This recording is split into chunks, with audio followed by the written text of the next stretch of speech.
লীগের নেতাকর্মীরা।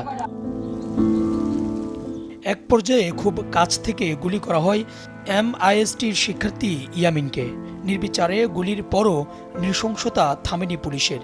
সাজোয়া জানে শহরের বিভিন্ন সড়কে ঘোরানো হয় গুলিবিদ্ধ ইয়ামিনকে। তখনও প্রাণটা ছিল তার। এক পর্যায়ে সাজোয়া জান থেকে টেনে হিঁচড়ে রাস্তায় ছড়ে ফেলে দেওয়া হয়। পুলিশের এমন বর্বরতার ভিডিও সামাজিক যোগাযোগ মাধ্যমে ছড়িয়ে পড়লে সমালোচনার ঝড় ওঠে দেশে বিদেশে। বুয়েটে ভর্তি পরীক্ষায় উত্তীর্ণ হয়েছিলেন মেধাবী ইয়ামিন।